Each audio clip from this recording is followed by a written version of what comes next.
ரோமருக்கு எழுதின நிருபம் 1ஆம் அதிகாரம் 17வது வசனம். விசுவாசத்தினாலே நீதிமான் பிழைப்பான் என்று எழுதியிருக்கிறபடி விசுவாசத்தினால் உண்டாகும் தேவ நீதி விசுவாசத்திற்கென்று அந்த சுவிசேஷத்தினால் வெளிப்படுத்தப்படுகிறது. விசுவாசத்தினாலே நீதிமான் பிழைப்பான்.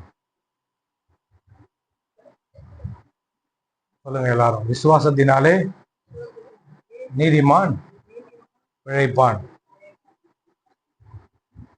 நீதிமான் அப்படின்னு சொன்னா அந்த அர்த்தம் வந்து ஆணை மட்டும் குறிக்கிற மாதிரி இருக்குதுல்ல. சிங்கம் அப்படின்னா ஆண் சிங்கம் அப்படின்னு சொல்றீங்களா, பெண் சிங்கம்னு சொல்றீங்களா? சிங்கம் தானே சொல்றீங்க. அதே போலதான் நீதிமான் அப்படின்னா ரெண்டு பேரையும் குறிக்குது. சரியா? விசுவாசத்தினாலே நீதிமான் பிழைப்பான். பரலோகத்துல எப்படி இருப்போம் அப்படின்னு கேட்டா ஆணும் இல்லை பெண்ணும் இல்லை, அங்க ஜெண்டரே கிடையாது அப்படின்ற மாதிரி தேவ தூதர்களை போல அவங்க இருப்பாங்க. அதாவது தேவனை போல நம்ம இருக்கிறோம், தேவ தூதர்களை போல இருப்பாங்கன்னா அங்க வந்து அங்க இந்த ஜெண்டரே கிடையாது. அப்போ தேவன் நம்மளை எப்பெல்லாம் பார்க்குறாரோ சில சில இதெல்லாம் இருக்குது.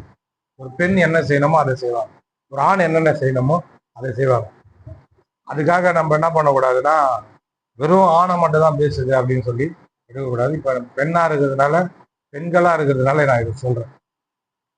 எப்பவுமே வசனங்களை வந்து எடுக்கும் போது அவங்களுக்கு அதை பேசுது. ஒரு பிரசங்கம் பேசினா கூட அவங்களுக்கு அதை பேசுது அப்படின்னு எடுக்க முடியாது. எடுக்காம நம்மளுக்கு தான் பேசுது அப்படின்னு எடுத்தா, அப்படிதான் எடுக்கணும். அப்படின்னு எடுத்துட்டா ஆசீர்வாதம் அதிகம் நம்ம வாழ்க்கையில. ஓகே, விசுவாசத்தினாலே நீதிமான் பிழைப்பான் என்று எழுதியிருக்கிறபடி அப்படின்ற நம்ம ரோமருக்கு எழுதின நிருபத்தை வசனமா நம்ம பார்த்துட்டோம்.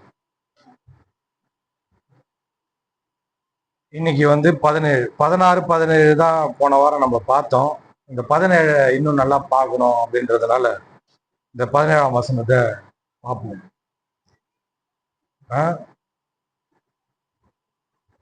சொல்றாரு, விசுவாசனால நீதிமான் பிழைப்பான் என்று எழுதியிருக்கிறபடி அப்படின்றாரு.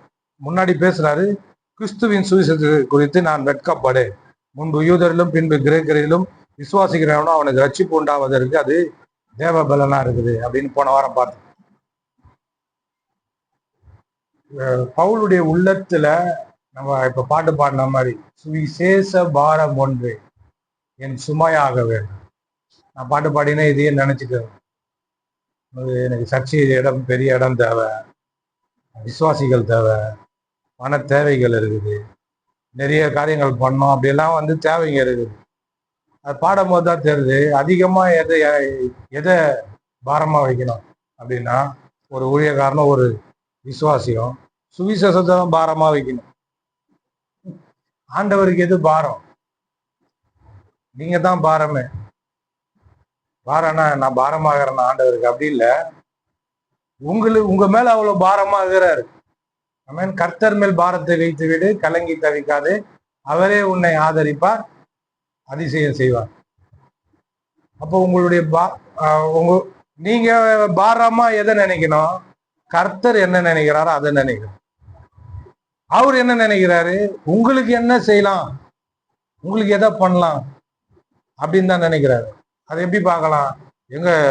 நான் என் பைபிள்ல வந்து ஆண்டவர் என்ன என் பேரை சொல்லி எனக்கு நன்மை செய்யறவரா நான் பைபிள்ல பார்க்கவே இல்லையே அப்படின்னா சொல்றாரு. அப்ப பேதுரு சொல்றாரு, நசரனாக இயேசுவை தேவன் பரிசுத்தாவினாலும் வல்லமைனாலும் நிறைத்தாரு, அபிஷேகம் பண்ணினாரு.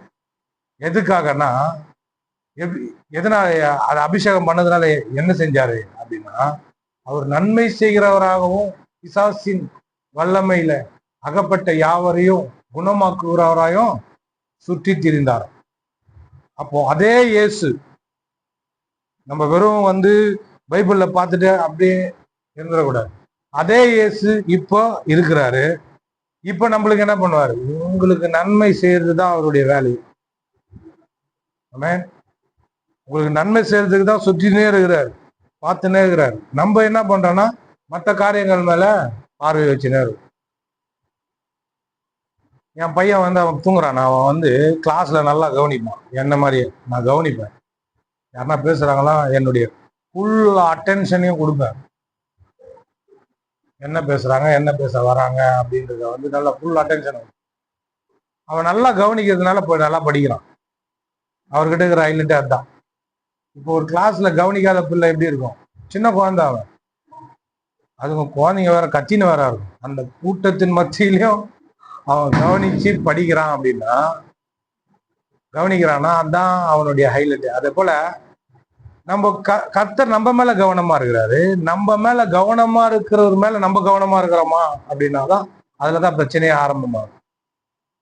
அப்போ நம்ம கவனிக்க தவறுனா கர்த்தர் என்கிட்ட என்ன பேசுறாரு, என்கிட்ட என்ன உணர்த்துறாரு, நம்ம அதை கவனிக்கணும். சரிங்களா? நம்ம அதை கவனிச்சுட்டாலே வாழ்க்கையில 90% இல்லை 100% நம்மளுடைய பிரச்சனைகள்லாம் சால்வ் ஆயிடும். நம்ம மேல கண்ணும் கருத்தமாகிறாரு. உண்மையில என் கண்ணை வைத்து உனக்கு ஆலோசனை சொல்லுவேன் அப்படின்னு இருக்குல்ல. வெச்சக்கண்ணு வாங்காம பாக்குறது. இப்படி படிக்கணும் பைபிள் படிக்கும்போது. உண்மையில என் கண்ணை வைத்து உனக்கு ஆலோசனை சொல்லுவேன்றத வெச்சக்கண்ணு வாங்காம உனக்கு என் கண்ணை உன் மேல வச்சு உனக்கு ஆலோசனை சொல்லுவேன். இப்ப பார்க்காம இப்படி படிக்கும் போது அப்படின்ற மாதிரி இல்ல. அப்போ ஆண்டவர் நம்ம மேல கண்ணும் கருத்தமா இருக்கிறார். இப்போ விசுவாசத்தினால நீதி. அப்போ சுவிசேஷத்தை தான் என்ன பண்ணாரு பவுலுடைய அந்த துவக்கத்துல இருந்தே பார்க்கலாம். இயேசு கிறிஸ்து தான் அவருடைய உள்ளத்துல ஆழத்துல ஃபுல்லா நிறைஞ்சிருக்கிறார். ஆமென். இப்போ நீங்க வந்து ஒரு மீனுக்கோ ஒரு சிக்கனுக்கோ மசாலா போட்டு வைக்கிறீங்க. மசாலாவை போட்டு உடனே போட்டு சுட்டு எடுத்துன்னு வந்தா எப்படி இருக்கும்? மசாலா தனியா வாயில ஒரு பக்கம் போகும், சிக்கன் ஒரு பக்கம் போகும். டேஸ்ட் வேற மாதிரி இருக்கும். அதே ஊறுச்சுன்னா சொல்லுங்க, ஊறுச்சுன்னா அப்படியே நான் சொல்றதே சொல்றேங்க. ஊறுச்சுன்னா டேஸ்ட் என்ன ஆயிடும்? உள்ள போய் சாரம் போய் உள்ள இறங்குச்சுன்னா சிக்கனோட உப்பு மசாலா எல்லாம் சிக்கனுக்கு சிக்கனா ஆயிடும், நல்லா கலந்துடும். அப்போ மென்னு சாப்பிடும் போது டேஸ்ட் வேற மாதிரி இருக்கும். இதை இப்படி பட்டு படமா இப்படி போட்டு அப்படி எடுத்துன்னு வந்து அப்படி தட்டில் போட்டு அதை தூக்கி தப்புன்னு வாயில போட்டா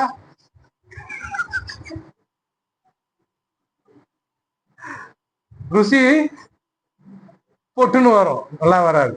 நல்லா மசாலா நல்லா உள்ள இறங்குச்சு, நல்லா டேஸ்ட். அது போல இவருடைய உள்ளத்துல ஃபுல்லா இயேசு கிறிஸ்து நிரம்பி இருக்கிறார்.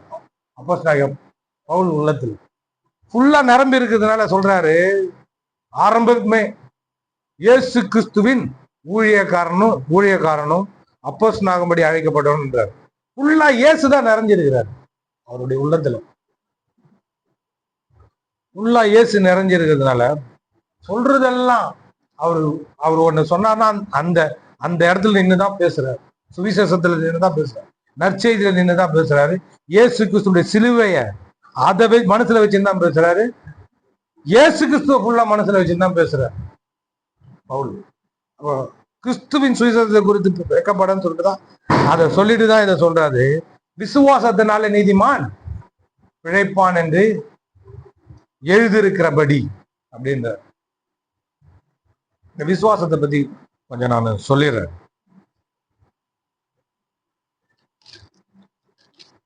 மூணாம் அதிகாரம்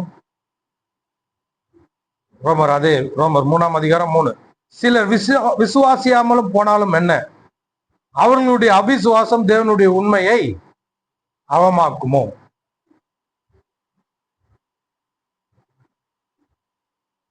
அப்படி ஆக்க மாட்டாதே.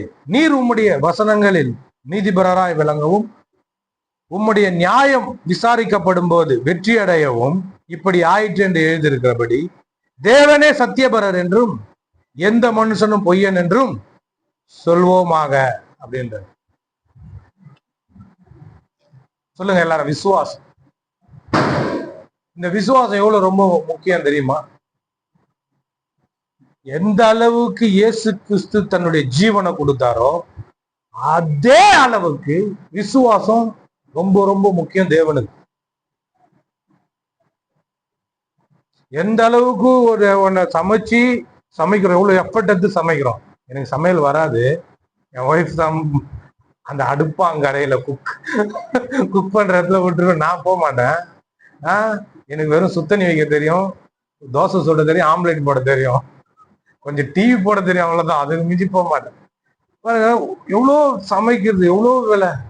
எனக்கு ரொம்ப பார்க்கும் போது ரொம்ப பாரமா இருக்கும். எவ்வளவு கஷ்டமான வேலைலாம் செஞ்சிருவான். அந்த சமையல்னு வரும்போது ரொம்ப பாரமா இருக்கு. ஏன்னா அதை போட்டு அரைஞ்சிக்கணும், அதை போட்டு எடுத்துக்கணும், அதை போட்டு வச்சுக்கணும், இதை போட்டுக்கணும், அதை போட்டுக்கணும், இவ்வளவு வேலை இருக்குதுல்ல. பாத்தீங்கன்னா எந்த அளவுக்கு கஷ்டப்படுறோம், எது கஷ்டப்படுறோம்? சாப்பிடுறது. எந்த அளவுக்கு அது ரொம்ப முக்கியமா நம்ம பண்றோமோ அதே அளவுக்கு சாப்பிடுறது முக்கியம் இல்ல. அதே போல சிலுவையில அறையப்பட்ட இயேசு கிறிஸ்து எந்த அளவு முக்கியமோ அதே அளவுக்கு நம்மளுடைய விசுவாசம் முக்கியம்னு எதிர்பார்க்கிறார். கவனிங்க, ரொம்ப சீரியஸான மேட்டரை பேச. எந்த அளவுக்கு தன்னுடைய ஜீவனை கொடுத்தார், ரத்தத்தை சிந்தினார், அவ்வளோ பாடுபட்டார், வேதனை அனுபவிச்சார், அவமானங்களையும் அசிங்கங்களையும் எந்த அளவுக்கு எக்ஸ்ட்ரீமுக்கு போனார். எந்த அளவுக்கு எக்ஸ்ட்ரீமுக்கு போக முடியுமோ அந்த அளவுக்கு எக்ஸ்ட்ரீமுக்கு போய் செஞ்சு வச்ச அந்த காரியம் தான் சொல்ற சுவிசேஷம். அந்த சுவிசேஷத்தை விசுவாசிகள், அந்த விசுவாசம் எந்த அளவுக்கு சிலுவை முக்கியமோ அதே அளவுக்கு நம்ம விசுவாசிக்கிறது தேவன் அந்த அளவுக்கு பெருசா பாக்குறாரு. விசுவாசம் அவ்வளவு பெருசுங்க தேவனுடைய பார்வையில. நான் சொல்றேன், விசுவாசம் அவ்வளோ பெருசு தேவனுடைய பார்வை. அதனால்தான் சொல்றாரு, விசுவாசம் இல்லாமல் தேவனை பிரியப்படுத்துவது கூடாத காரியம் அப்படின்ற. நான் சொல்றாரு, விசுவாசம் இல்லாமல் தேவனை பிரியப்படுத்துவது கூடாத காரியம். ஏனென்றால் தேவனிடத்தில் சேருகிறவன் அவர் உண்டென்றும் நம்மை தேடுகிறவர்களுக்கு பலன் அளிக்கிறோம் என்றும் விசுவாசிக்க. அப்போ விசுவாசம் ரொம்ப முக்கியம். அததான் சொல்றாரு. பாருங்க, நம்ம இந்த உலகத்தை பார்க்கும் போது எப்படி தெரியுது? நம்ம பேசுறேன்னா ஒரு ஆதங்கம் தான் எனக்கு. இந்த உலகத்தை பார்க்கும் போது எப்படி தெரியுது? எத்தனையோ தலைமுறை போச்சு, எத்தனையோ இன்றைக்கு இந்த காலகட்டத்துல 800 சில்லற கோடி ஜனங்க இந்த பாப்புலேஷன் இந்த பூமியில இருக்கு. சரியா? எத்தனையோ கோடி ஜனங்க இருக்கிறாங்க. எல்லாருமே தேவன் எல்லாரையும் ரட்சிக்கணும், எல்லாருமே பரலோகத்துக்கு வரணும், எல்லாரும் என் பிள்ளைங்களா மாறணும் அப்படின்றது அவருடைய சித்தம், அவருடைய விருப்பம், அவருடைய உள்ளத்தின் இதய துடிப்பு. அதுதான். ஆனா எத்தனை பேர் விசுவாசிக்கிறாங்க? கடவுளே மனுஷனா வந்து நம்ம கை தொடர அளவுக்கு ஒரு சின்ன சிசுவா கருவுல வந்து கன்னி வயிற்றுல வந்து பிறந்து கருவுல வந்து உற்பத்தி ஆகி அது சின்ன பச்சில குழந்தையா வெளியே வந்து தொடர அளவுக்கு, நம்ம பார்க்கிற அளவுக்கு பார்த்து அப்படியே பார்க்கிற அளவுக்கு வந்துட்டார். மனுஷனா வந்தார், கடவுள் மனுஷனா வந்தார். அந்த அளவுக்கு எஃபர்ட் எடுத்து வந்து தன் ஜீவனையே கொடுத்தாரு. எவ்வளவு பெரிய விஷயம்! அந்த சுவிசேஷத்தை நம்ம போய் சொல்றோம், எத்தனை பேர் ஏத்துக்கிறாங்க? இல்ல. அததான் சொல்றாரு, சிலர் விசுவாசியாமல் போனாலும் என்ன, தேவனுடைய உண்மையை அவமாக்குமா? தேவன் நீதிபரர் சொல்றாரு பாருங்க. இப்போ இவங்க எல்லாம் விசுவாசிக்கலன்னா தேவன் தோத்தவரா? தேவன் தோத்தவர் கிடையாது. தேவன் பார்க்க போனா தேவன் தோல்வி அடைஞ்ச மாதிரி தெரியும். ஏன் பிசாசு தான் ஃபுல்லா டாமினேட் பண்ணுகிறான் அந்த பூமின்ற மாதிரி தெரியும். ஆனா பார்க்க போனா அது உண்மை கிடையாது. அவர் நீதிபரர், சர்வலோக நியாயாதிபதி, எல்லாரும் நியாயம் தீர்க்கிறவரு. அவரு பிசகவே மாட்டார், தப்பே பண்ண மாட்டார். அவரு ஸ்தானத்துல, அவருடைய இடத்துல, அவருடைய வேலையில அவர் பர்ஃபெக்டா வேலை செய்யறது. சகல விதமான ஒழுங்கும் கிரமமான தேவன். அவரு கரெக்டா வேலை செய்யறாரு, வேலை செஞ்சு வச்சுக்கிறாரு. மனுஷங்க யாரெல்லாம் விசுவாசிக்கிறாங்க. அதனால்தான் விசுவாசத்தினால நீதிமான் பிழைப்பான். தேவன் மனுஷனுக்கு வேண்டிய எல்லாவற்றையும் ஒட்டுமொத்தமா, சரீர தேவை, சுக தேவை, ஆவிக்குரிய தேவை, ஆத்தும தேவை, இந்த உலகத்துல இருக்கிற தேவை எல்லாத்தையும் பர்ஃபெக்டா எல்லாத்தையும் செஞ்சு வச்சிட்டாரு. அதை யார் நம்புறா கேட்டா நம்ம ஜனங்கன்னா நம்ம சொல்லுவாங்க, கடவுளுக்கு கண்ணுக்குதான். நம்ம டைலாக் பத்தியா, இவங்களுக்கு எல்லாம் நோபல் பிரைஸ் கொடுக்கணும் நம்ம ஏரியா ஜனங்களுக்கு எல்லாம். கடவுளுக்கு கண்ணுக்குதான். அவரு கேக்குறாரு, கண்ணை படிச்சவரையா, கண்ணு இருக்குதா கேக்குற, இங்க வா உன்னை கண்ணை நோன்றவா, கண்ணுக்குதாவா, முதல்ல உனக்கு உணர்வுக்குதா, அது கீழே வராரு. உணர்வு இல்லவன் இல்லை, ஒருவனாகிலும் இல்லை. நீதிமான் ஒருவனாகிலும் இல்லை, உணர்வு உள்ளவன் இல்லை, தேவனை தேடுகிறவன் இல்லைன்னு சொல்லி 10, 11, 12 சொல்றாரு. ஈஸியா சொல்லு, கண்ணுக்குதான். சுவிசேஷத்தை சொல்லு, ஆண்டவரை பத்தி சொல்லு. நேற்று ஒருத்தவங்க வந்தாங்க, ஆட்டோல இட்டுன்னு போன ஃப்ரீயாவே வீட்டாண்ட. அவங்க சொல்றாங்க, நான் மனசுல நினைச்சுதான் இருக்கிறேன் கடவுள், எல்லாம் கடவுளை ஒண்ணுதானே புஷ்டம், ஒரே கூட்டி அவங்கள புச்ச. சரிம்மா, எங்க போயிட்டு வரீங்க? வேலைக்கு தானே போயிட்டு வரீங்க. உங்க ஓனர் எவ்வளவு ஒரு மாசம் ஃபுல்லா கஷ்டப்பட்டல, வேலை செஞ்சல, நான் சம்பளம் கொடுக்கணும்னு நினைக்கிறேன்னா உனக்கு எவ்வளவு எச்சில் வரும். ஒரு மாசம் ஃபுல்லா வேலை செஞ்ச அந்த பலத்தை ஃபுல்லா ஊமேல காட்டிட வேண்டாம், சம்பளத்தை குறா நினைக்கிறியா, குர்ரா கையில சொல்ல மாட்டோம். அந்த மாதிரி நினைச்சுன்னு தான் இருக்கிறேன். இயேசுவை நினைச்சு நான் வீட்லயே இருந்துக்கிறேன். நான் சம்பளத்தை கொடுக்கலான்னு நினைக்கிறேன், கொடுத்துட்டேன்னு நினைக்கிறேன். அப்படின்னா உங்களுக்கு எப்படி இருக்கும்? முதல்ல பேர் வாயில எதனா வந்துடும், பெரிய தகராறாயிடும். குடியா காசு அப்படின்னு கேட்க மாட்டோம். அப்புறமா எல்லா கடவுளும் ஒண்ணுதான். என் அம்மாவை நீ அம்மானு கூடுவேன், உன் அம்மாவை நான் அம்மானு கூடுவேன், என் அப்பாவை நீ அப்பானு கூடுவேன், உன் அப்பாவை நான் அப்பானு கூடுவேன், உன் அப்பாவை நீ தான் உன் அப்பான்னு அப்பானு கூப்பிடு. சொன்னதும் அப்படி கலைஞ்சு ஓடுறாங்க எல்லாரும். நம்ம ஈர்த்து பூச்சி நிக்க வைக்கிறோம். இப்ப ஒருத்தர் சட்டையை பிடிமா, நான் என்ன பண்ணுவேன், சட்டையெல்லாம் பிடிக்க மாட்டேன், போய் தொண்டை குழாவை பிடிச்சிடும். மூச்சு திணறது, என்ன விட்டுருங்க என்ன விட்டுருங்கன்னு கத்துற. சொன்ன உடனே அப்படியே தெய்வம் ஓடுறாங்க, விட மாட்டாங்க நம்மள அப்படின்னு. அப்போ சொல்றாரு, விசுவாசம் அவ்வளவு பெருசு. சொல்லுங்க, விசுவாசம் ரொம்ப பெருசு. அந்த தேவனும் அப்படியே விலையேற பெற்றதா பாக்குறேன். உங்களுக்கு தெரியாது, எனக்கும் நான் பேசும்போதே தெரியுது, இன்னும் இருக்குதுப்பான்றாரு. விசுவாசத்தை பத்தி பேசுறானா, இன்னும் இருக்குது. விசுவாசம் அவ்வளவு முக்கியம். அது அப்படியே டைரக்டா ஒரு செகண்ட்ல தேவனோட நம்மள அப்படியே கனெக்ஷன் ஆக்கிடுது. விசுவாசத்தான் வானத்தை பூமி அண்ட சராசரங்களை உண்டாக்குன சர்வ வல்லமை உள்ள தேவன், சர்வ வியாபி, சர்வ ஞானி. அவரோட ஒரு செகண்ட்ல அந்த விசுவாசம் அப்படியே இணைச்சிருது தேவனோட. பாருங்க, சொல்றாரு, சிலர் விசுவாசியாமல் போனாலும் என்ன, அவர்களுடைய அவிசுவாசம் தேவனுடைய உண்மைய அவமாக்காது. இப்போ நம்ம ஜனங்களுக்கு இருக்கிற பிரச்சனை என்னன்னா,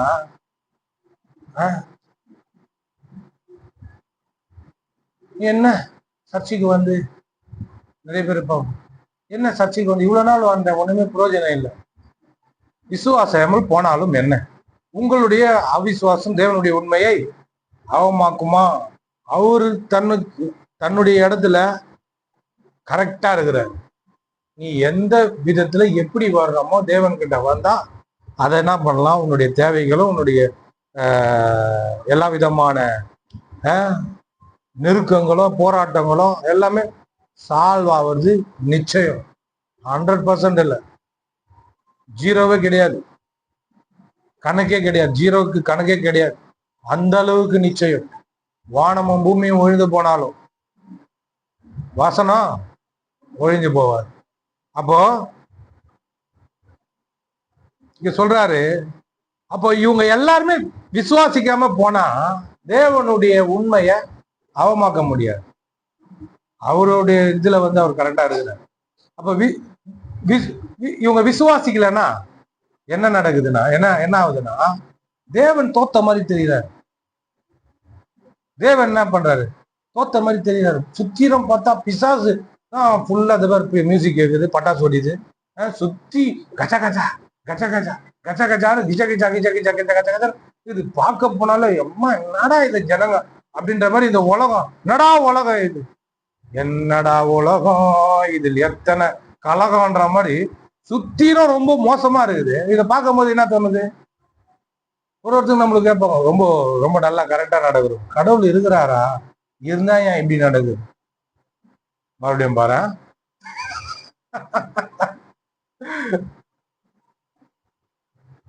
தேவன் எல்லாத்தையும் செஞ்சு முடிச்சிட்டாரு, நீ விசுவாசிக்கிறியா? தேவனுடைய கேள்வியா தான். நீ நம்புறியா? நீ நம்புறியா? முதல்ல நீ நம்புறியா? நீ விசுவாசிக்கிறியா? விசுவாசியாம போனீனா தேவன் தன்னுடைய இடத்துல பர்ஃபெக்ஷனா எல்லாத்தையும் செஞ்சு முடிச்சோரா நிக்கிறாரு. நம்மள அதனால்தான் சொல்றாரு, நீங்க எனக்கு சாட்சிகளா இருப்பீங்க. என்ன சொன்னாருங்க? கொஞ்சம் சத்தமா சொல்லுங்க. நம்ம என்ன பண்றோம்? நம்மளுக்கு நம்ம சாட்சி கொடுத்துன்னு, நான் எவ்வளவு கரெக்ட் தெரியுமா, நான் எவ்வளவு இது தெரியுமா அப்படின்னு. ஆண்டவர் சொல்றாரு, அம்மா நீ உனக்கு நீ சாட்சி கிடையாது, எனக்கு தான் சாட்சி, எனக்கு தான்மா நீ சாட்சி. இப்போ இப்போ நம்ம பிள்ளைங்க எக்ஸாம் எழுதுது, அதுக்கு நல்லா படிச்சுது அப்படின்றது அந்த ஆன்சர் பேப்பரும் அப்புறமா ரேங்க் கார்டு எடுத்துன்னு வராங்க பாரு, அதான் சாட்சி.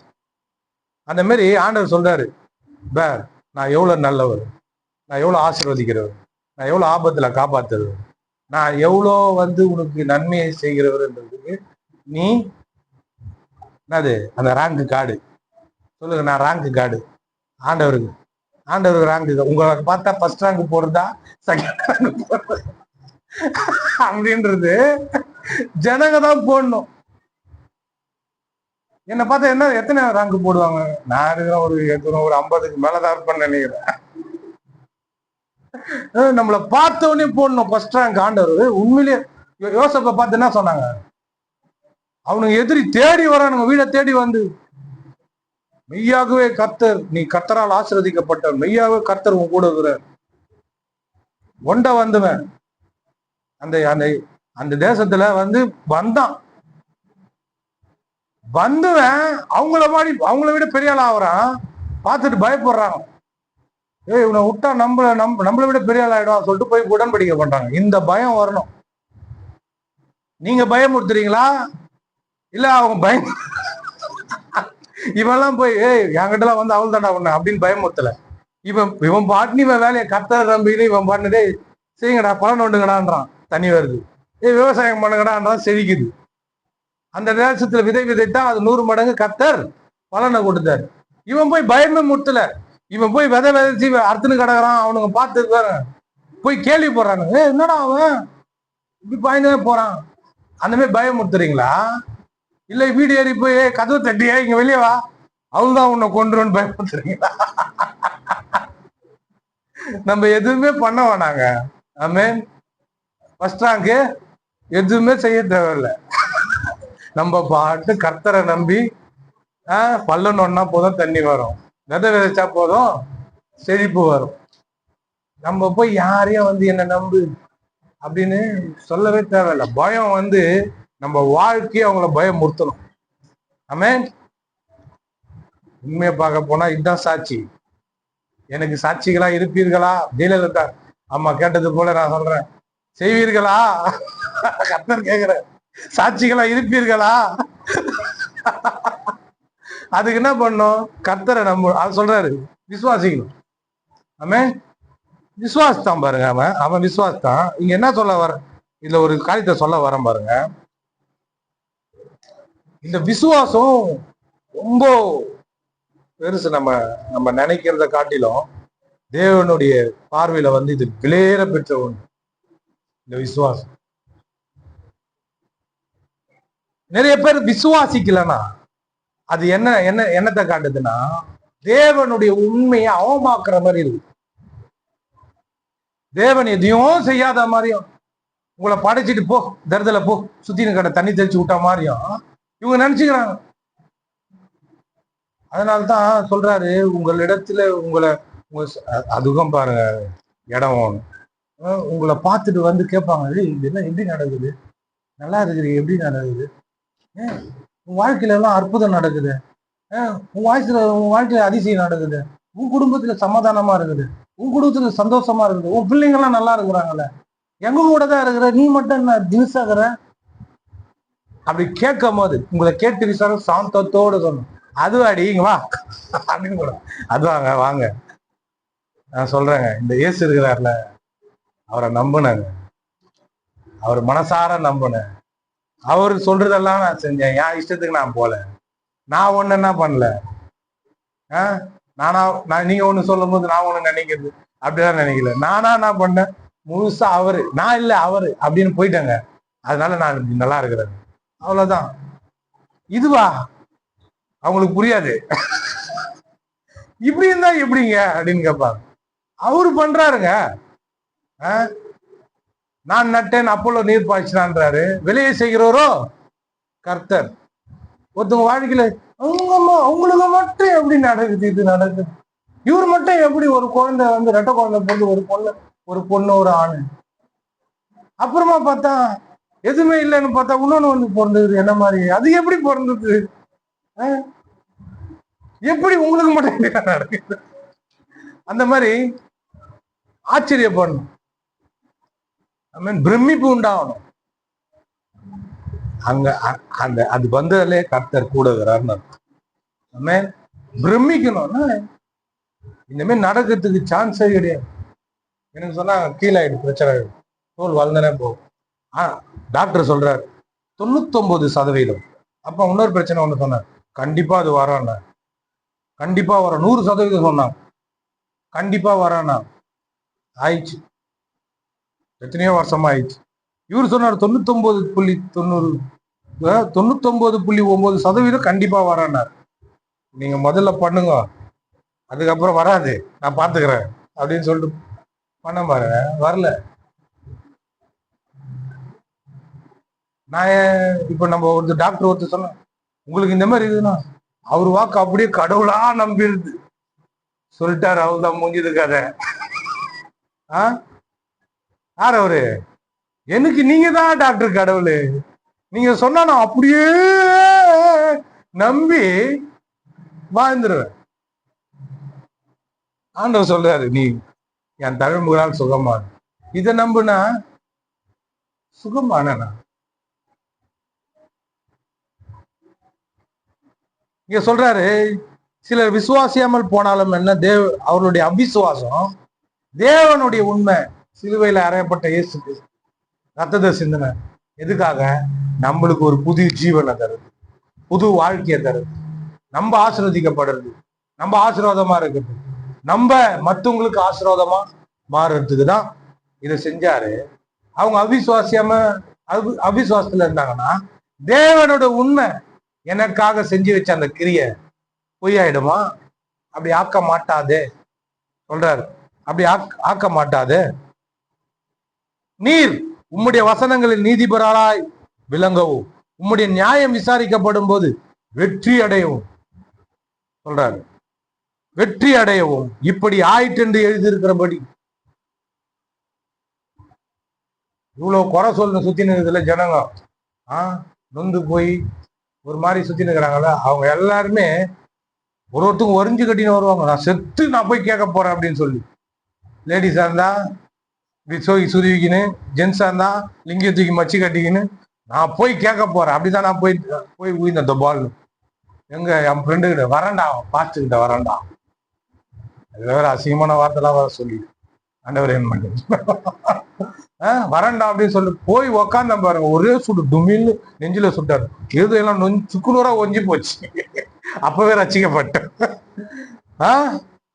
அப்பவே ரசிக்கப்பட்டேன். கேள்வி கேட்கலான்னு போனேன், பார்த்தா ஒரு பாட்டுலயே ஆண்டவர் மேட்டரை முடிச்சிட்டாரு. ஒரு பாட்டுல எல்லாருக்கும் வந்து அந்த அண்ணாமலை படத்துல வர மாதிரி பணக்காரன் ஆயிடுவாங்க பாத்தீங்களா, அந்த பாட்டுலயே உனக்கு ஒரு பாட்டு போதும், அவனை ஓரமத்தெல்லாம் அப்படியே சுவிசேஷம். என் பாவம் நீங்கிட எடுத்திரு சிலுவை என்னை உங்களுடைய அன்புன்ற பாட்டு அப்படியே இருதயத்தை உடைச்சாரு. ஆள் மாறிட்டு கேள்வி எங்கப்பா என்னாரு, கேள்வியா எங்க வச்சனே தெரியல ஆண்டவர. இந்த மாதிரி நிறைய பேரு கண்ணு தெரிதா, கடவுள் இருக்கிறாரா குமாரு அப்படின்ற மாதிரிலாம் கேள்வி கேட்டு வந்து என்னத்தான் நடக்குது, என்னத்தான் என்கிட்ட என்னதான் பிரச்சனை என்கிட்ட. ஆமா ஆமா கரெக்ட், அங்கே நில்லு அங்கே நில்லுன்றாரு. நான் சொன்னேன் என்கிட்ட என்ன பிரச்சனை கேட்ட, அங்கதான் பிரச்சனையே, நீ சரியாயிட்டா எல்லாம் சரியாயிடும். இவங்க பாத்தீங்கன்னா கர்த்தர் எல்லாத்தையும் சரியா செஞ்சு முடிச்சுட்டு உம்முடைய நியாயம் விசாரிக்கப்படும் போது உம்முடைய வசனங்களில் நீதிபரராய் விளங்கவும் வெற்றி அடையவும் அப்படி போட்டுக்குதுல்ல, நீர் உம்முடைய வசனங்களில் நீதிபரராய் விளங்கவும் உம்முடைய நியாயம் விசாரிக்கப்படும் போது வெற்றி அடையவும் இப்படி ஆயிற்று என்று எழுதியிருக்கிறபடி தேவனே சத்தியபரர் என்றும் எந்த மனுஷனும் பொய்யன் என்றும் சொல்லுவோமாக. இதுதான் உண்மை. ஒருத்தவங்க சுய நீதியில நின்று இருப்பாங்க, நான் கரெக்டா வரும். இந்த நான் நல்லா டிராவல் பண்றதுனால நான் ஒண்ணு பார்த்துட்டேன். இந்த ஒழுக்கமா ஓட்டின்னு போறான் பத்தியா, அவன் தான் ஆக்சிடென்ட் ஆகி விழுந்து கடகம். இந்த மாதிரி ஜோக் குத்தன்லாம் போறாங்க பாருங்க, அப்படி இப்படி அவன் கரெக்டா கூட போய் சேர்ந்துடுறான். இதுல வேற அவனை வேற திட்டுவாங்க, போய் சேருவியா நீ, அது ஒண்ணு போய் ஏடா கூடமா மாட்டிக்க, அது வேற போய் சேருவியான்னு பார்த்தா இவர் தான் ஓடிச்சு காலை வச்சுன்னு கிடப்பாரு வீட்டுல. இல்ல நம்ம ஃபார்முலாவை கொஞ்சம் புரிஞ்சுக்க, நம்ம சிட்டி வண்டி எப்படி ஓட்டணும்ன்ற ஃபார்முலாவை புரிஞ்சுக்கணும். இது இந்த இடத்துல எல்லாம் போனோம், இவன் ஒழுக்கமா வர மாதிரி வருவான், நம்மள காவ வாங்கிட்டு போயிடுவான். எப்படி தெரியுங்களா, ஒருத்தன் ரோட்ல இப்படி நிக்க வச்சுருப்பான் வண்டியை, போற வண்டியை இப்படி நிக்க வச்சுன்னு, எல்லா வண்டியும் நல்லா போற இடத்துல நல்லா நிக்க வச்சிருப்பான். அப்படியே பஸ்ஸோ லாரியோ வேனோ காரையோ ஏதாவது பைக்கையோ நிக்க வச்சிருப்பான். இவன் வாங்கி போவான் பத்தியா, இப்படி வாங்கி போவாரு, ஒழுக்கமா போறவர் வாங்கி இப்படி போவார் பாருங்க, இவரை போய் வச்சிருவாரு. இவங்க ரெண்டு பேரும் சண்டை போட்டு நிற்பாங்க. தப்பு யார் மேல பார்க்க போனா, ரோட்ல வழியில நடத்தினா பார்த்தீங்களா, அவன் மேலதான் தப்பு. போற வழியில நல்லா பைபாஸ்ல எல்லாம் அதான் பாருங்க பெரிய பெரிய ஆக்சிடென்ட்லாம் ஆகும். பெரிய பஸ்ஸோ லாரியோ வந்து பஞ்சர் ஆகி நின்றுச்சுன்னா பின்னாடி இடத்துல வந்து தும்முன்னு விட்டுருவாங்க, அங்க நிக்கவே கூடாது. அதே மாதிரி நின்று பேசின்னு போகவும் கூடாது. பைபாஸ்ல எல்லாம் எப்பவுமே டேஞ்சர். ஒரு கண் அசைவுல தூக்கின்னு வந்து விட்டுருவாங்க. அப்போ யார் மேல தப்பு, இவனு ரெண்டு பேரும் அச்சுன்னு இருப்பாங்க. ஊ மேல தப்புன்னு இவன் சொல்லுவான், ஊ மேல தப்புன்னு இவன் சொல்லுவான். ஆனா ரெண்டு பேரும் தப்பு யார் மேல சொல்லணும், அங்க போன அங்க போக மாட்டான். இந்த மாதிரி தான் கதை. கடவுளுக்கு கண்ணுக்குதான், கடவுள் இருக்கிறாரா அப்படின்னு சொல்ற ஆளுங்க. இங்க கர்த்தர் சொல்றாரு, உம்முடைய வசனங்களில் நீ நீதிபரராய் விளங்குவோம்னா இயேசு கிறிஸ்து சிலுவையில எழுதியிருக்கிறபடியே அவர் என்னென்னலாம் பிறப்பு இருக்குமோ, எப்படி பிறப்பாரோ, எப்படி மரிப்பாரோ, எல்லாத்தையும் தேவன் அப்படியே அச்சச்சா அணுக்கணுக்கா எழுதி வச்சிருக்கு. அப்படியே எழுதி வச்சது அப்படியே இருக்குது. அப்படியே இயேசுக்கு நடந்தது. இன்னொன்னு கேட்டா சொல்றாரு ஒரு இடத்துல, நீர் எனக்கு ஒரு சரீரத்தை ஆயத்தப்படுத்தினீர் என்று எழுதியிருக்கிறபடியே இதோ புத்தகஸ்தூரில் என்னை குறித்து எழுதியிருக்கிறபடி நான் வருகிறேன் அப்படின்னு வர்றார். அவருக்குன்னு தனி வில் இருந்தது, அதாவது சித்தம் இருந்தது இயேசுக்கு. அந்த சித்தத்துக்கு அதான் சொல்றாரு, நான் என் சித்தத்தை செய்ய வரல, என் பிதாவின் சித்தத்தையும் செய்ய வரேன் இயேசு சொல்றாரு. பாத்தீங்கன்னா அப்படியே எழுதியிருக்கிறது எல்லாத்தையும் நிறைவேற்றி சிலுவையில ஜீவனை விட்டாரு இயேசு. இவங்க என்ன சொல்றாங்க, கண்ணுக்கு தான் கேட்கிறாங்க. நான் ஒண்ணு சொல்லுவேன், யாருமே அதுக்கு அடுத்தது வருது, யாருமே கடவுளை கைய நீட்டி நீங்க தப்பு பண்ணிட்டீங்க அப்படின்னு சொல்ல முடியாத அளவு தேவன் நீதிபதி, நியாய, சர்வலோக நியாயாதிபதி. கண்ணு தெரியாதவங்க கூட, நான் சொல்றேங்க, கண்ணு தெரியாதவங்க கூட கடவுள் இருக்கிறானான்னு கேள்வி கேட்க முடியாத அளவுக்கு தேவன் அவ்வளோ நீதிபதி. ஒரு இடத்துல பவுலே சொல்றாரு, மனுஷன் எப்படியா தடவியாகிலும் தேவனை கண்டுபிடிக்கிற அளவுக்கு தேவன் அவனுக்குள்ளவே மனசாட்சியை வச்சிருக்கிறாராம். சரி, உனக்கு கண்ணு தெரியாதவனுக்கு மனசாட்சி, கண்ணு தெரியறவனுக்கு பார்த்தே பாரு, பாரு இந்த வானத்தை பாரு, கடவுள் ஒருத்தர் இருக்கிறாருன்னு தெரியும், இந்த பூமியை பாரு, கடவுள் ஒருத்தர் இருக்கிறாருன்னு தெரியும். இதெல்லாம் என்ன காட்டுது? நான் ஒருத்தர் இருக்கிறேன்னு காட்டுது.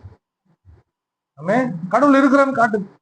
யாருமே போய் தேவனிடத்துல கையை நீட்டி நான் நரகத்துக்கு போறதுக்கு அதுல ஒரு காரணம் நீங்கன்னு சொல்லவே முடியாது.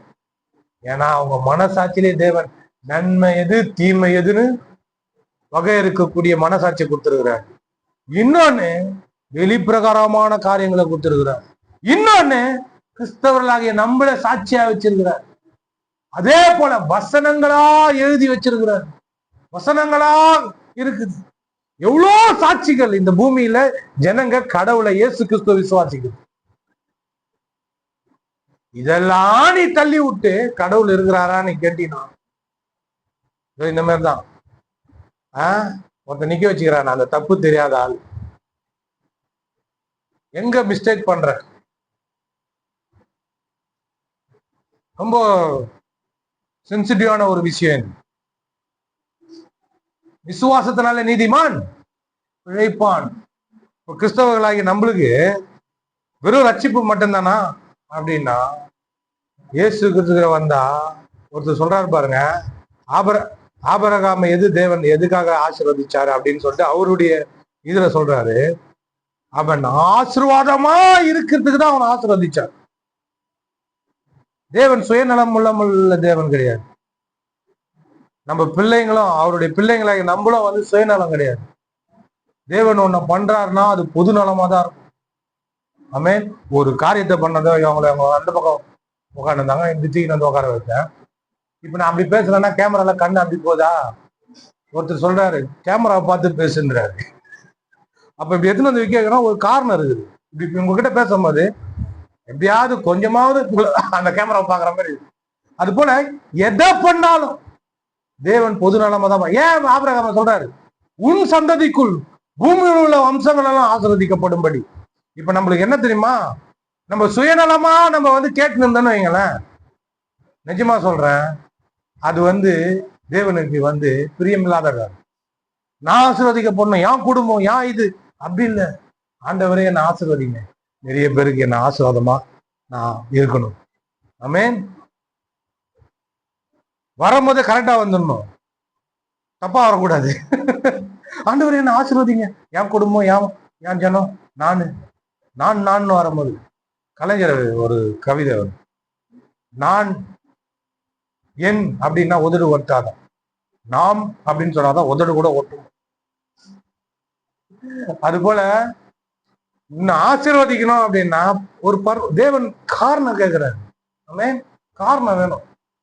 ஆண்டவரே உனக்கு அந்த பிளான் இருக்குதா? என்ன பிளானை வச்சுக்கிற? உன்னை ஆசீர்வதிக்க போறேன் நான், நீ என்ன பண்ண பிளானை வச்சுக்கிற? இல்ல ஆண்டவர், அந்த இடத்துல ஒரு லேண்ட் ஒன்று பார்த்தேன், இத்தனை சென்ட்னு சொன்னாங்க, அங்க போயிடலாம், எனக்கு வீடு கட்டிங்க. தேவனுடைய ராஜ்யம். ஆமென். தேவனுடைய ராஜ்யமா? தேவனுடைய ராஜ்யம் அது என்னன்னு தெரியுமா? இதெல்லாம் தெரியாம இருந்தா எப்படி? அப்போ உன்னை தெரியாம இருக்கிறாங்கன்னா தேவனை பத்தி தெரியலன்னா தேவனுடைய ராஜ்யம் தெரியாது. தேவனுடைய ராஜ்யம் தெரியலன்னா நீ ஆசீர்வதிக்கப்படுறது எதுன்னே தெரியாது. புரியுதுங்களா? நம்மளுக்கு மேல நம்மள தேவன் ஆசீர்வதிக்கிறாருன்னா சும்மா வச்சுக்கோ தொட்டுக்கொள்ளலாம் கிடையாது. ஓவர்ஃப்ளோ, அப்படியே நிரம்பி வழிகிற. ஆனால் தான் சொல்லுவேன், செழிப்புன்னு எனக்கு வரமாட்டேது. நான் சொல்லும் போதே எனக்கு அவங்க செழிப்புன்னு, உன்னுடைய குருவே செழிப்புன்னு சொல்றாரு, நீ நான் மிதமிஞ்சி செழிப்பு, நான் எக்ஸ்ட்ரா சேர்த்துக்கிறேன், நான் அதிக பேசுங்க, நீ முந்திரி கொட்டியா நீ அப்படின்ற மாதிரி எனக்கு தோணுது. இல்ல இல்ல, பார்க்க போனா மிதமிஞ்சிய செழிப்பு தான். தேவன் வந்து தலைக்க பண்றாரு. அம்மா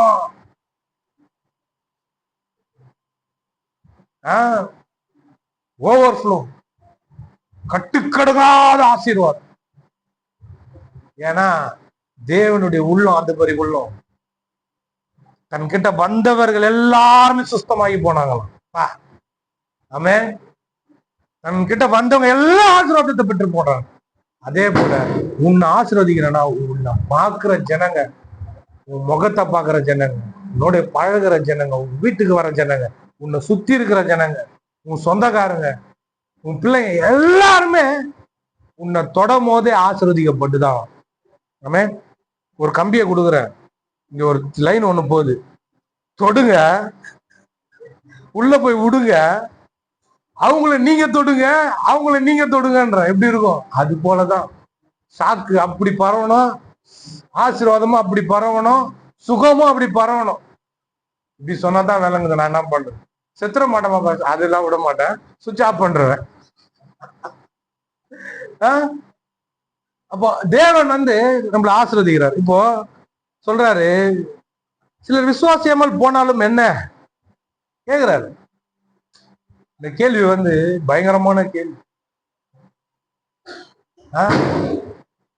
ஒருத்தங்கிட்ட நல்ல கேரக்டர் இருந்து, நல்லா இருந்து, அதனால நான் வாழ்க்கையை காப்பாத்திக்க முடியும், எல்லா நம்பிக்கையும் இருந்தா, அப்படி என்னத்த மாதிரி ஏதாவது உதவி செய்யட்டுமாண்ணா?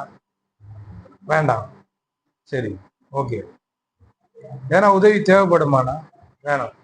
மற்றவங்கிட்ட சொல்லுவோம், அவங்க உதவி செய்து என்ன பிரயோஜனம்? என்கிட்ட தான் எல்லாம் இருக்குது சொல்லுவோம்ல. திமிர் பேச்சு இல்லைங்க, இருக்குது சொல்றோம். அது போல சில விசுவாசியம் போனா என்ன சிலுவையில் அறையப்பட்ட இயேசு கிறிஸ்து விசுவாசியமா போனா என்ன லாபம்? யாருக்குங்க லாபம்?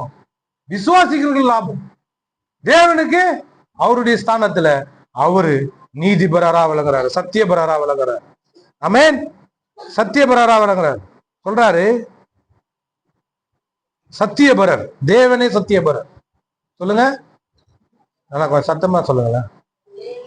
கம்பி கொடுக்கணுமா, கைய வைக்கணுமா? சொல்லுங்க நல்லா. தேவனே சத்தியபரர். இனிமேல் கம்பியை ஒண்ணு வச்சிட போற. யாருன்னா சொல்லல, நல்லா சொல்லு நல்லா. தேவனே சத்தியபரர். மெயினா என் பிள்ளைங்க கிட்ட இருந்து ஆரம்பிக்கலான்னு வாயே திறக்க மாட்டேன். Soft treatment. தேவனே சத்தியபரர். இது பயங்கரமான ஒண்ணு. தேவனே சத்தியபரர். அப்போ அவரு சத்தியம் உள்ளவரு. அவர்களிடத்துல பொய் கிடையாது, வஞ்சகம் கிடையாது, ஏமாத்துத்தனம் கிடையாது, எந்த விதமான ஒரு மழுப்பலும் கிடையாது, எதையும் மறைக்கிறதும் கிடையாது. அவர் சத்தியபரர். சத்தியம் என்றது பயங்கரமான ஒண்ணு, அப்பட்டமான உண்மை, தெளிவான உண்மை, கண் திறக்கப்படுறது சத்தியனா. அவர் சத்தியபரர். அவரை யாரும் கை நீட்டி கேள்வி கேட்க முடியாத இடத்துல உட்காந்துக்கிறாரு. எல்லாத்தையும் பண்ணிட்டு கேள்வி கேட்கிறேன்னா, நான் ஏன் இப்படி இருக்கிறேன் அப்படிதான் கேள்வி கேட்கணும். என்ன ஆச்சு ஆண்டவரை, எனக்கு என்ன பிரச்சனை சொல்லுங்க. ஆண்டவர் அதுக்கான வழி வாசல் எல்லாம் திறப்பார். வந்து சரியான வசனம் எடுக்காம வந்துட்டேன். தாவீது வந்து உடன்படிக்கை பெட்டி என்ன பண்ணுவான்னா எடுத்துட்டு போகும்போது அதனுடைய வழிமுறைகளை வந்து சரியா வந்து அப்பதான் ஃபர்ஸ்ட் டைமா வந்து அவன் இது பண்றாங்க. வழிமுறைகளை தெரியாம அந்த உடன்படிக்கை யார் சொன்னோம், எப்படி பண்ணோம், அதெல்லாம் தெரியாத இருந்தால ஊசான்றவன் செத்தான். அதுக்கப்புறம் ஒன்னு சொல்றான், நம்ம அதனுடைய தேவனுடைய வழிமுறைகளை தெரியாம, சரியானது தெரியாம இருக்கிறதுனால தேவன் நம்மளை வந்து தேவனுடைய காரியங்களை நம்ம புரிஞ்சிக்காம நடந்துட்டோம், அதனால நம்மளுக்கு வந்து ஆசீர்வதிக்கப்படாம போயிட்டோம் அப்படின்ற மாதிரி பேசுறோம். சில வழிமுறைகள் இருக்கு. சில வழிமுறைகள் இருக்கு பாருங்க. அந்த வழிமுறைகளை போனாலே கண்டிப்பா சொல்றாரு, விதைக்கிறவனுக்கு விதை, புசிக்கிறதுக்கு ஆகாரத்தை தருகிறது. ஆமே, நீ எதை விதைக்கிறியோ அதை அறுக்கும். ஆமே, நீங்க எதை பணத்தை, நீங்க எதை நினைச்சு எதை விதைக்கிறீங்களோ ஆண்டவர் உங்க உள்ளத்தை பாக்குறாரு. நானா வெளியே பிரகாரமா பாக்குறாரு, ஒரு பாஸ்டர் வெளி பிரகாரமா பாக்குறாங்க, நம்ம குடும்பத்தை வெளிப்பிரகாரமா பாக்குறான். கர்த்தர் உள்ளத்தை பாக்குறாரு. நீ என்ன எண்ணத்தோட எதை விதைக்கிற, எனக்கு எண்ணத்தை செய்யற, என்னத்தை பண்ற அப்படின்றத கர்த்தர் பாக்குற. அப்போ அவருடைய சத்தியபரர் என்றும் எந்த மனுஷனும் பொய்யன் என்றும் சொல்வோமாக. இவன் பொய்காரன், கடவுள் சத்தியபரர். அவர் என்ன பண்றனா பொய் பேசுற. இயேசு கிறிஸ்துவ பத்தி என்ன சொல்றாங்களா, யூதருங்க அவர் உயிரோட எழுந்தார்ல, அதையும் மரியாள், கன்னி மரியாளுடைய வயிற்றுல பிறந்ததையும் அவனுங்க இன்னைய வரைக்கும் ஒரு கட்டுக்கதையா பேசிட்டு வராங்களாம். வேணுன்ட்டு ஒரு உன்னை பத்தி தப்பு தப்பா பேசுறது, தப்பு தப்பா சொல்றது, இல்லாதது பொல்லாதது சொல்றோன்றால. அந்த மாதிரி அவர் இயேசு பெண்களை வச்சு தொழில் பண்ணாரு அப்படின்ற மாதிரி பேசுறானுங்களாம். இன்னொன்னு, உயிரோட எழுந்ததை சீசர்கள் எத்தனை போய் எங்கேயும் அவரை பொச்சிட்டாங்க அப்படின்றானுங்க. இந்த மாதிரி ஒரு கட்டுக்கதை. இப்போ இவங்களால முடியல அப்படின்னும் போது கட்டுக்கதை பண்றது. சீச்சி அந்த பழம் புளிப்புன்ற மாதிரி. உன்னால ஒண்ணு வரலன்னா ஆசீர்வாதம்லாம் இல்லைங்க, சுகம்லாம் இல்லைங்க அப்படின்றது இல்ல. எந்த மனுஷனும் போய் அதை கூட சொல்லுங்களேன், பார்க்கலாம், வைக்க மாட்டேன். எந்த மனுஷனும் பொய்ய சொல்லுங்க. எந்த மனுஷனும் எதிர்க்க நிக்கிறவங்க கூட சொல்லுங்க. எந்த மனுஷனும் பொய்ய. இதுல எந்த மனுஷனும் நீதிபதி உட்காந்து பாரு, எந்த மனுஷனும் அவரும் தான். எல்லாருமே வந்துடுறாங்க இதுல. பிரதமரா அவங்களெல்லாம் சொல்லவே தேவையில்ல, பொய் பேசுறவங்க தான். முக ஸ்டாலின் முதலமைச்சரா அவங்க மாத்தி மாத்தி பேசுறதெல்லாம் வீடியோல பாத்துக்கிறாங்க. அங்க ஒண்ணு சொன்னா இங்க ஒண்ணு சொல்றான், கரெக்ட் தான். அப்ப எந்த மனுஷனும் பொய்ய. ஆமென். அப்போ விசுவாசம் எவ்வளவு பெருசுன்னு பாருங்களேன். தேவனை விசுவாசிக்கும் போது தேவனுடைய காரியங்கள் நம்முடைய வாழ்க்கையில அப்படியே நடக்குது. விசுவாசத்தினாலே நீதிமான் பிழைப்பான் என்று எழுதியிருக்கிறபடி விசுவாசத்தினால் உண்டாகும் தேவ நீதி. சொல்லுங்க, தேவ நீதி விசுவாசத்திற்கு என்று அந்த சுவிசேஷத்தினாலே வெளிப்படுத்தப்படுகிறது.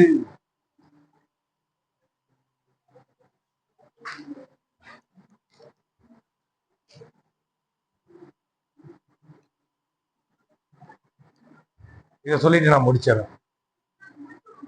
நம்ம எல்லாருமே என்னது பண்ணுவோம், என்ன செத்து போயிட்டா என்ன பண்ணுவோம், தேவன் ஒருத்தரை கூப்பிட்டு நியாயம் விசாரிப்பாரு, நியாயம் தீர்ப்பாரு, அப்படிதானே நம்ம நினைச்சுன்னு இருக்கிறோம்.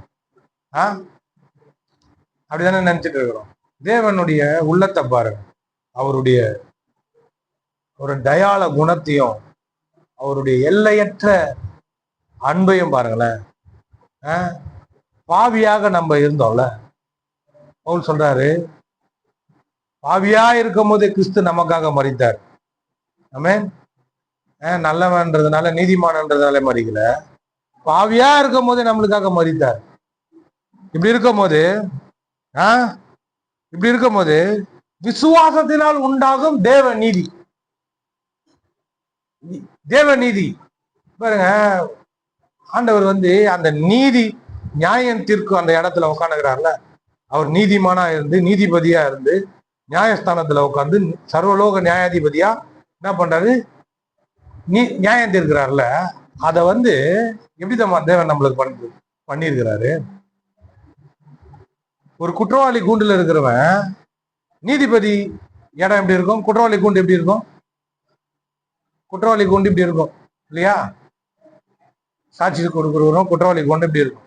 நீதிபதி ஒரு டேபிள போட்டு பானு உட்காந்து. ஆண்டவர் என்ன தம்மா பண்ணாரு, நம்மள குற்றவாளியை தூக்கின்னு நீதிபதி இடத்துல உட்கார வச்சுட்டு நீதிபதி போய் குற்றவாளி கூண்டுல நின்றார். அதை தான் பண்ணுகிறார். விசுவாசத்தினால் உண்டாகும் தேவ நீதி. நம்ம யாருமே நியாயம் தீர்க்கப்படுவோம். ஆனா நியாய தீர்ப்பு எப்படி இருக்கும்னா நன்மையை உண்டாக்கும்படி இருக்கும். நம்மளுக்கு நியாய தீர்ப்பு தீமையை உண்டாக்குறது கிடையாது. நம்ம நியாயம் தீர்க்கப்படும் போது நம்ம செஞ்ச நல்லதுக்கும் நம்ம செஞ்ச கிரியைகளுக்கும் தான் நம்ம நியாயம் தீர்க்கப்படப்போம். விசுவாசிகளாக நம்ம தேவன் அதை எப்படி கொடுத்துருக்கிறார் தெரியுமா? அவருடைய நீதியை நம்மளுக்கு எடுத்துன்னு வந்து நம்மளுக்குள்ள கொடுத்துட்டார். எவ்வளவு தைரியம் இருக்கணும் இதுக்கு. எதனா தப்பு பண்ணிட்டாலே குற்ற உணர்வு வந்துடுது, எதனா இது பண்ணாலே பாவ உணர்வு வந்துடுது. இங்கேயே நம்ம என்ன பண்றோம்? இயேசு கிறிஸ்துவின் ரத்தத்தினாலே கழுவி சுத்திகரிக்கப்படுறோம். சுத்திகரிக்கப்படும் போது என்ன நடக்குது? தேவ நீதி அங்க வெளியாகுது. தேவ நீதி அங்க வெளியாகுது. தேவனுடைய தயாளத்தை பாருங்க. அவரு உட்காந்துக்கிற அந்த இடத்தை தூக்கின்னு வந்து நம்ம கிட்ட உள்ள வச்சுட்ட.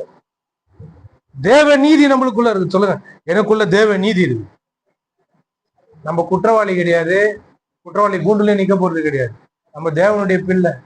அவர் என்ன நீதியை வச்சுருக்கிறாரோ அதே நீதியை எனக்குள்ள கொடுத்துருக்குறோம். அதனால எதனா தப்பு பண்ணா கூட கவலைப்படாதே சகோதரி சகோதரா அப்படின்ற மாதிரி கவலைப்பட தேவையில்லை. ஏன்னா அவருடைய ரத்தம், தேவ நீதியின் ரத்தம் என்னை கழுவி சுத்திகரித்து மறுபடியும் அந்த தேவ நீதி எனக்குள்ள பெறுது. ஆமென். எவ்வளவு பெரிய ஸ்லாக்கியம். அதனால்தான் கம்யூனியன் எடுக்க போறோம். ஆமென். இந்த அப்பமும் திராட்சை ரசமும் என்ன சொல்லுது? நம்மளுக்குள்ள இருக்கிற தேவ நீதிய ஞாபகப்படுது. ஆமென். இந்த திராட்சை ரசமாகிய இயேசு கிறிஸ்துவின் ரத்தமா நம்ம என்ன பண்றோம்? இயேசு கிறிஸ்துவின் ரத்தத்தை இந்த திராட்சை ரசமா நம்ம என்ன பண்றோம்? உட்கொள்றோம். இந்த அப்பத்தை அவருடைய சரீரமா நம்ம என்ன பண்றோம்? எடுக்கிறோம். இதை எதை காட்டுறோம்? தேவ நீதி எனக்குள்ள இருக்குது. அவருடைய சரீரத்தை நான் சாப்பிட்றேன். இயேசு கிறிஸ்துவின் சரீரத்தையே சாப்பிட்றேன். அவருடைய ரத்தத்தையே நான் குடிக்கிறேன். அவருடைய ஜீவனையே நான் குடிக்கிறேன். அப்போ நான் எதை நான் பண்றேன் அப்படின்றது, நான் அவராவே மாறுறேன். ஆமென். நான் அவரும் ஒன்னா கலந்துரும். நான் வேற இல்லை, அவர் வேற இல்லை. ஆமென். சிலுவையில் என்ன பண்ணியிருக்கிறார்? ஆமென். அப்போ தேவன், அதாவது அதான் அந்த விசுவாசம் சொன்ன பார்த்தீங்களா? இந்த விசுவாசத்தா தான் இதெல்லாம் என்னன்னு தெரியும். விசுவாசம் தான் நம்ம கண்ணு திறக்கும். இந்த தேவ நீதி எதுக்காக கொடுத்துருக்கிறாரு? மனுஷனாகிய ஆதாம் பாவம் செஞ்சு அந்த தேவ நீதியை, தேவ மகிமைய, அந்த தெய்வீகத்தை இழந்துட்டான். இந்த தேவ நீதியில தான் அந்த தெய்வீகம் இருக்குது, மகிமை இருக்குது. ஹலோ. ஆனா ஒன்றும் தெரியாத மாதிரியே உட்காந்துக்கிறோம். நம்ம இருக்கிறோம், வாழ்ந்துடும். என்னம்மா, யார் நீ? நானா மனோகரா? நானா? என்னைய யாருன்னு கேக்குற? நானா விசுவாசி? இல்ல இல்ல, நீ தேவ நீதி, தேவனுடைய பிள்ளை. தேவன் எப்படிதம்மா ஆக்கிட்டாரு? பார்க்கிற காரியங்கள் எல்லாத்தையும் பொய்யாக்கி அவர் நிஜமா உள்ளகிறார். வா. ஆமென். பார்க்கிற நம்ம எல்லா காரியங்களும் பொய்யாக்கி அவருடைய தேவ நீதியை உள்ள கொடுத்து எல்லாமே பொய்ன்றார். பொய் போ, பொய். நான் பார்க்கிற எல்லாத்தையும், நான் பாவமே பண்ணாலும் அந்த பாவம் மாய, பொய், கழுவி சுத்திகரிக்கிறார். நீங்க சோப்பு நுரையெல்லாம் போட்டு துணியை துவைச்சிட்டு அழுக்க தேடுறீங்க. கிடைக்குமா? கிடைக்குமா? சொல்லுங்க. கரை நல்லது, பாவம் கெட்டதுதான். எங்க போச்சு? கான் அப்படின்ற மாதிரி போயிடுச்சு. எங்க போச்சு? வா, சோப்பு பவர்பா, பவர் சோப்புப்பா, ரின் சோப்பு. இந்த மாதிரி ரத்தம், பவர்ஃபுல்லான ரத்தம். சொல்றாரு பாருங்க ஒருத்தர், இயேசு கிறிஸ்துவின் ரத்தம் அந்த சிலுவையிலிருந்து கீழே விழும் போது, அது கெர்சமேன தோட்டத்திலே ஸ்டார்ட் ஆயிடுச்சு. அந்த ரத்தம் கீழே விழுந்தது பார்த்தீங்களா, பூமி பரிசுத்தமாயிடுச்சா. பூமி பரிசுத்தமாயிடுச்சா. அதனால தான் பிறக்கும் போது, இயேசு பிறக்கும் போது என்ன சொன்னாங்க, தேவ தூதர்கள்லாம் சர்வ சேனையும் என்ன சொல்லுது, உன்னதங்களில் தேவனுக்கு மகிமை உண்டாவதாக, பூமியில சமாதானமும் மனுஷர் மேல் பிரியமும். சொல்றாரு உங்க மேல பிரியம். ஐயோ, அதுக்கு முன்னாடி பிரியம் இல்லாம இருந்துக்கிறாரு ஆண்டவர். இயேசு பிறந்ததும் நம்ம மேல பிரியமா இருக்கிறார். அவர் ரத்தத்தில் சிந்தினார் பார்த்தீங்களா, இந்த பூமி அப்படியே பரிசுத்தமாயிடுச்சு. உன் கண் எப்படி, உன் நல்ல கண் எப்படி தெரியுது, பார்க்கும் போதெல்லாம் அசிங்கமா தெரியுது. ஐயா கஜா கஜா பார்க்கும் போதெல்லாம் ஐயோ என் ஃபேமிலியா, என் குடும்பமா, என் பின்னணியா, எம்மா கண்ணு திறக்கப்படணும். உன் மேல பிரியும். பூமி பரிசுத்தமாயிடுச்சு. பரிசுத்தமான ரத்தத்தை சிந்தி இந்த பூமியே பரிசுத்தப்படுத்தினார். எதுக்காக தெரியுமா, நம்ம பரிசுத்தம் உள்ள ஜீவியத்தை வாழும்படி. இப்படி ஒண்ணு. அந்த ரத்தம் சிந்தப்படும் போது சொல்றாரு பாருங்க, பூமி அதிர்ச்சியும் கல்லறைகள்லாம் திறந்துச்சான். பவர்ஃபுல்லான ரத்தம். வா, ஐயோ, இயேசு கிறிஸ்துவோட ரத்தம் அவ்வளவு வல்லமை உள்ள ரத்தம். பரிசுத்தவான்களுடைய கல்லறைகள்லாம் பிளந்துச்சு. இதுக்காக தான் காத்துன்னு இருந்தோம், இதுக்காக தான் காத்துன்னு இருந்தவங்க கல்லறைலாம் திறந்துச்சு. இந்த பூமி பரிசுத்தமாயிடுச்சு. என்னத்தான் ஒருத்தர் சொல்றாரு பாருங்க, கேரளால எல்லாம் போய் சுத்தி பார்த்துட்டு வந்தாராம். அவ்வளோ, நானும் போயிருக்கிறேன் ஒரு தடவை. நான் பார்க்குறேன், பிரமிச்சு போயிட்டேன். மலைகளை பார்த்து அவ்வளோ பெரிய மலை. அம்மா, இந்த நீட்ல இருந்து அந்த நீட்டு கண்ணுக்கு எவ்வளவு, நான் ரொம்ப லாங்கில் இருக்கிறேன். அந்த மலைகளை பார்க்குறேன், அவ்வளோ ஹைட்டா, அவ்வளோ பிரெத் ஆகுது. பார்க்குறேன், எப்பா என்னடா இயற்கையை தேவன் இப்படி படிச்சு வச்சுக்கிறார். இயற்கைனா இறைவன் கையின் அர்த்தம், பிரித்து எழுதுகின்ற மாதிரி வச்சிட்டாரு. ஒரு சொல்றாரு, என்ன பிசாசு என்னத்த வேலையை செஞ்சுக்கிறான், இந்த பூமியை நாசப்படுத்திட்டான், இதுவாயிடுச்சு அதுவாயிடுச்சுன்னு பார்த்தா, இயற்கையை இன்னும் பாக்குறோம், அழகா இருக்குது. வேலையை சரியா செய்யல. பிசாசை நம்ம என்ன பண்றோம், ரொம்ப. அதனால்தான் நம்ம பண்ற பிரசங்கத்திலாம் பிசாசை மட்டுப்படுத்துறதா வேலை நம்ம. ஏன்னா தான் உண்மை. ஒரு சர்ச்சில், சகோதரியே உன் வீட்டுல இந்த சாபம் இருக்குது, பில்லி சுனிய வச்சிருக்காங்களா, அது இன்னும் தொடருது. வாய்ஸ் பத்தீங்க அப்படி மாறிச்சு எனக்கு. இப்படியே பயமூர்த்தி வச்சுனது. எப்பா, பாஸ்டருக்கு முதல்ல கண்ணை திறந்து வரணும். இந்த வத்தி பொட்டி குச்சி, இந்த தடப்ப குச்சி எடுத்துன்னு வந்து தவிர, இதுல ஒரு இங்க ஒன்னும் இங்க ஒன்னும், சரி நல்லா பாரு, நல்லா பாரு, நல்லா பாரு. அப்படியும் பார்க்க முடியலன்னா கண்ணில் மொளாத்தூளை நல்லா பாரியா. உனக்கு வெறும் தகுடா தெரியுது, மந்திரமா தெரியுது, சூனியமா தெரியுது. எனக்கு தேவன் தேவன் மனுஷர் மேல் பிரியம், அது தெரியுது. இயேசு சிந்தின ரத்தம் பூமியில பரிசுத்தம், அது தெரியுது. என் மேல பிரியம், நானும் பரிசுத்தம், எனக்கு எல்லாம் சுத்தமா தெரியுது. உனக்கு ஏன் அப்படி தெரியுது? நான் கண்ணாடி போட்டு நல்லா பாக்குறேன், உன் கண்ணாடி போட எப்படி தெரியுது? ஆமென். டைம் ஆயிடுச்சு, கொஞ்சம் லேட்டாக வந்துட்டோம்.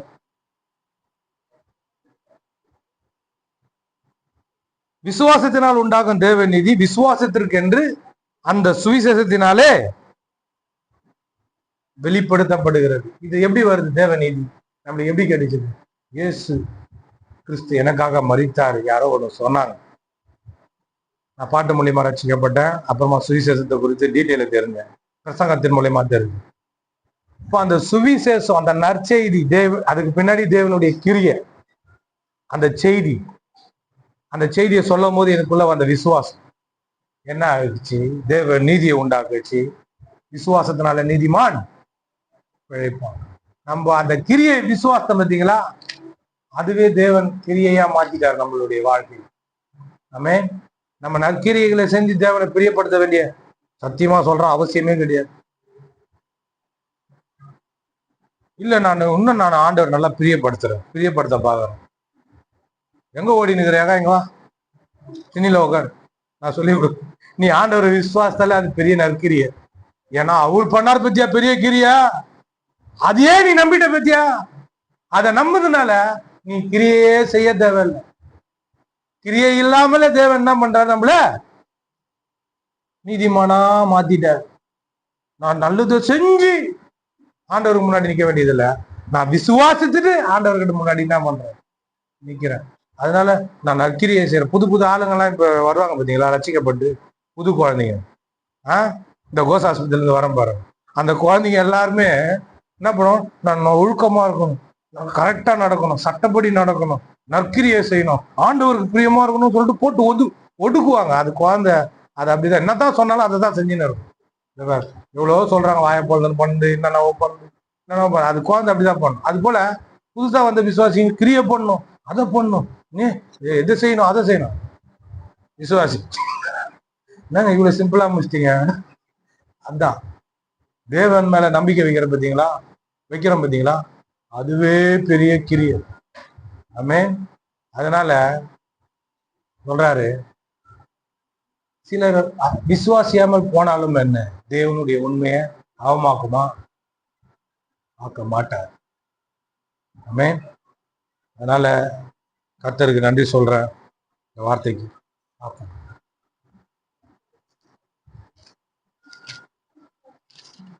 ஷல்லாதாரா குரு பாலா குருபா கா குருபா ஷவு ரீபாலா குருபா